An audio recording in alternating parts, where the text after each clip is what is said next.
Welcome, Rhody Nation, to the first episode of, or first person for Homegrown. We got quarterback Alex McClelland here. Alex, how are you doing today? I'm good. How are you? So today, we're just gonna talk about your football journey and how is it like being for your hometown school and all that other stuff. So, first question we got for you today is, who or what inspired you to play football? Like, I know you didn't play tackle football to start. Yeah. So explain to us how that went through. I'd probably say my dad inspired me. He played football, and I always looked up to him. So I'd say my dad definitely inspired me. I never got to play till high school. Obviously, I played flag football up until then, but he would show me his old clips, so I thought it was really cool. He played linebacker, so we're different positions and everything, but I think he was definitely my biggest inspiration. Why do you think he held you back until high school tackle football? He was worried about concussions. That's what he always told me, which is understandable. I think I always never understood why, but I think looking back, I think it was definitely a smart decision. It's obviously different for everybody, but it is what it is. I learned a lot, so I don't think it held me back. Do you think it limited you in playing certain positions, or did you always know you wanted to be a quarterback? I always wanted to be a quarterback. I'd say I always wanted the ball in my hands.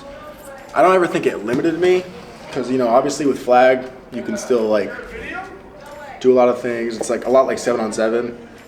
I think the biggest thing for me, as in a transfer, which is hard for me, I think was just obviously now there's an O-line, you got to know protections and everything. So I think that was a big difference. But besides that, I wouldn't say it limited me that much. I'd say it kind of held me in a way of I feel like I needed to work a little bit harder to catch up with everybody. So what was that transition from playing 7-on-7 and flag to Barrington? You were a triple option. So you go from throwing the ball a whole bunch to kind of throwing it maybe 9-10 times a game. Yeah, if that. If that. Yeah. I think because that was my first real taste of football, I got pretty used to it. Freshman year, it was a lot of option at a shotgun, which was, all of it was new for me. But I think my sophomore junior year, we were really under center, just straight old school. And I wouldn't say I was limited by flag by that, because obviously you're doing a lot of running in flag and stuff. But I think the reads are a lot easier there than obviously here now. Obviously it's more complex. There they would just tell me read the last guy in the line of scrimmage. Now it's just read this gap. It could be this gap if this happens. So I think it's a lot different. But I don't think going from flag to tackle in terms of my offense limited me that much, because I just think I was used to running and making people miss. And I think the biggest thing was just now I had to make quicker decisions. Did you think it would be difficult to get a Division I scholarship playing in that type of offense, or you Yeah. knew your ability? Yeah, no, I did. I was worried about it. Obviously, even coming out of high school, I never got a scholarship. This is my only offer, and I walked on here. Obviously, it's different now.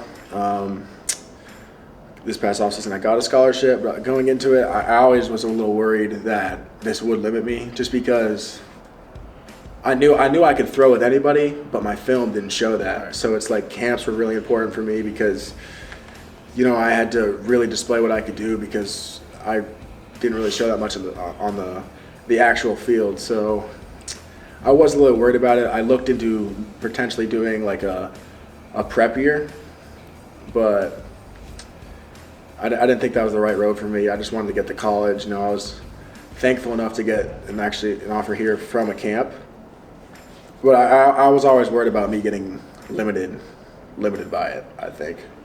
So obviously, URI is your home state school. Yeah.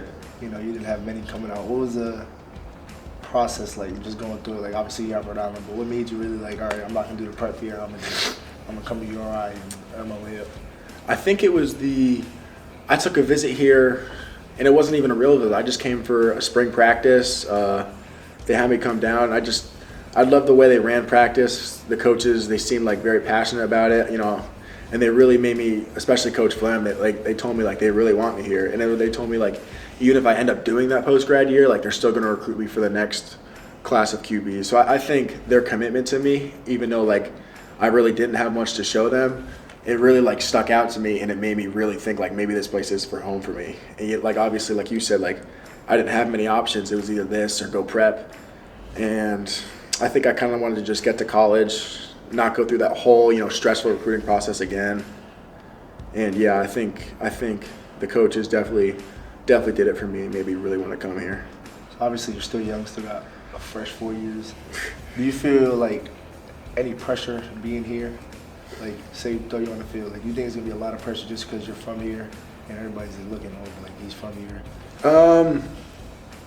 Yeah, I think you get that too because obviously you're from here, but like a big headline for you, from what I've seen, is like you're the hometown kid doing it here.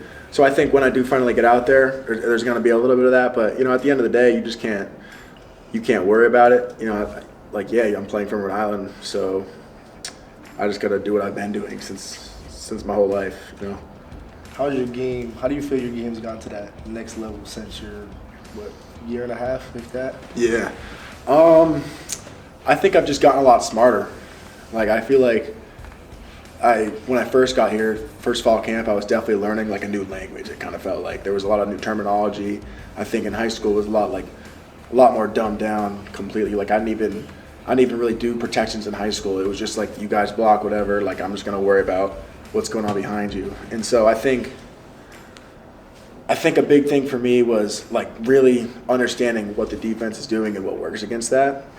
I didn't really do much of that in high school. It was more of just drop back, find whoever's open. There wasn't much like reading mental game to it.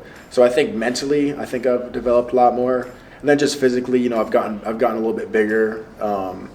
Obviously, my competition has too, so that's important. But if I had to pick one thing, I'd definitely say the mental side of it has been a big change. Yeah, that's what it was for me. Yeah. The terminology is all over the place. Mm-hmm. So obviously, last year you redshirted. Last year was a special year. How would you describe last year's team, like the ups and downs, and how we handled the situations? And what were your thoughts about last year's team? Yeah, I think it was, it was like a feeling in the air that like no matter what, like we were somehow going to figure out a way to win the game. And like I was thinking about, the Brown game, like we went down 7-0 in the first minute, but like there was never like a sense of like oh crap, like everyone felt like we're good, like we're gonna find a way to win this. And I think it was tough for me just because I feel like I was just on the sidelines watching it and I wasn't like a part of it. So I think I had like a mental struggle of just like I just want to like feel like a part of this. So I think a big thing for me was like scout team, like it meant a lot to me when defensive guys would like come up to me and tell me like you're doing a really good job of this week of helping us prepare. But yeah, the team was obviously very special. I've never really been a part of like a real, I want to say like organization.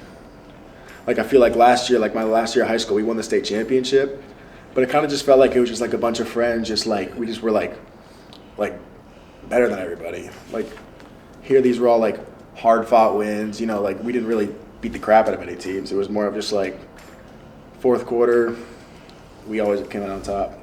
This is your first spring, right? Yeah. What is your goal for this spring, going into the summer and leading into fall camp? My goal really is just to take advantage of every opportunity. Like I just told you, I'm kind of sick of just watching games from the sideline, so I'd love to get as many reps as I can, gain trust from the coaches, so they feel they could put me out there in any type of way. Like I really just want to play. You went through it too. It sucks just kind of watching the game from the sideline. It's like it's a mental grind. It really is, because you go from this high school star to like everybody knows you, and then you get here, you're like, oh yeah, like I'm going to URI, I'm about to show out, go crazy in front of my home state, and then it's like you're the fourth string quarterback, and you just never like been in a situation like that before. And so I think my big goal is really to just learn as much as I can, take advantage of every rep as I can, and just compete to the highest level. And for the spring game, I want to show what I can do to everybody, and then take that into the fall and see what happens. That's it for me. Thank you, Alex. Stay down with us.